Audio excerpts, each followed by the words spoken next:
at 586 Gladstone, that's where I experienced, when we first moved there, when I was younger, I experienced bullying.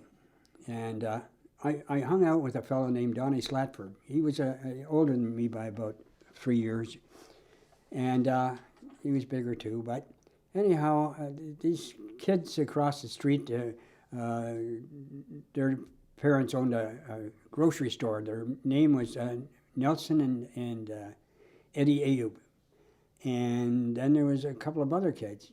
And they beat the crap out of me every day. And that lasted for about 2 weeks. And one day, Donnie was there and he said, "Why don't you hit them back?" And I said, "Well, they're too big." Well, he said, "That's why you have to hit first." And so I learned very young, that if I stood up for myself, people respected you more and didn't pick on you at all. And so what I did the next time, one of the kids, I think it was Nelson, he was the bigger of the two, he came over and he just went to give one shove, and I poked him in the nose as hard as I could, and then I just pounded him and put him down, and he was the one that was crying this time. And then his brother, and I took turns. The ones that got me, I made sure that I took turns and got them all back.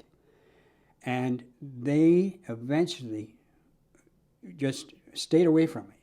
And as a matter of fact, Mr. Ayub, who ran the confectionery store, came over and knocked on the door, and he said to my mother in broken English, "Please, Mrs. Fleming, your boy, he's like a Tarzan. He's a fight all the time. He beat up my boys all the time." Well, where was he when his boys were beating me up? So my mother just said, my mother never said anything to me. And so that ended my bullying days. But it did, for a long, long time, I don't know how many years, people always challenged me because of my size. When I got older and I went to high school, there was a fellow that challenged me, Roger Pepper. And Roger, I always liked the guy, but for some reason, somebody must have done something in the class and he thought it was me. And so he came over to fight me, and he was really cheesed off with me, and he was reaching out to grab me. And when he did that, I realized that the only way I could ever hope to win any fight was what Donnie Slatford had taught me: hit first. And as soon as he reached out for me, I bent down, and I was fairly strong at that time because I was working well drilling, and I was a young teenager. And I wrapped both my arms around his legs, which kind of paralyzed him because he couldn't move anywhere. And then I used my legs to lift him, and I lifted him, and he went sailing back across the 2 or 3 desks, broke his watch. It was just boing, springs all over the place, and I know he hurt himself. And but somebody was watching over me, because just as he got up and started to head towards me, the teacher came in the class, and we all had to sit down. About 5 minutes later, I get a note that was passed down the aisle. "Meet me in the washroom at lunchtime." So I sent him a note back, "Are you nuts?" And that was the end of it. He never pursued it, and neither did I. So, by the way, Roger Pepper later became chief of police for the city of Ottawa. And a friend of mine, Alan Heineman, we jumped out together. Many years later, after Roger had become chief of police, spoke to Roger while he was chief of police, and he said, "Roger, do you remember the time that Trenholm Fleming, that little guy in grade 10 RS at Ottawa Tech, kicked the shit out of you?" And I don't know what his answer was, but anyhow, that was it.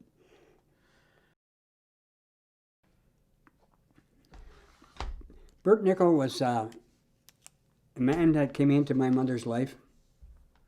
It was shortly after the war, and Bert had been stationed in Iceland. He was a drummer with the Cameron Highlanders. Nice man, very nice man, considerate, kind.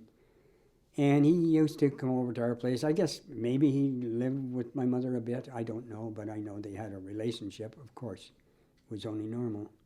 And Bert used to take us on drives on Sundays, and oh, it was so nice because most Sundays prior to Bert coming into our lives, all the kids' neighborhood would be so quiet because all the other kids, their families would be out for a Sunday drive or gone for a picnic and that. And, well, my mother didn't have the means to take us or do it.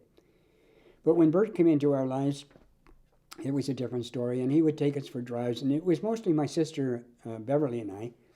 And he had a Ford, I don't know what they called it at that time. It was a coupe with a rumble seat. A rumble seat was a seat that folded down, or you pulled up on the cover of it, and it became a seat, open air seat in the back. So that's where Bev and I would get, and it was so nice. But Bert was the main reason why I became an electrician, because I used to help him. He did some work down for a gas company down on Victoria Island, which is on the way to Hull, Quebec. And I'd go there and I'd take time off school and work with him that way. And I decided that's what when I went to Ottawa Tech, that's what I decided to specialize in. Well, so he was definitely influential on me becoming an electrician. He was a good electrician, and he was a construction electrician, so he knew what he was doing. When I went to Ottawa Tech, I got along very well with the electrical instructor, and at that time, you only needed grade 8 to enter a trade. Well, I figured I was already in grade 10. What's the sense of another 2 years of school when I can be serving my apprenticeship? Of course, hindsight's a wonderful thing, because if I had it to do over again, then I'd have stayed in school. But yes, Bert Nickel was primarily responsible for me taking up the trade. And that's it.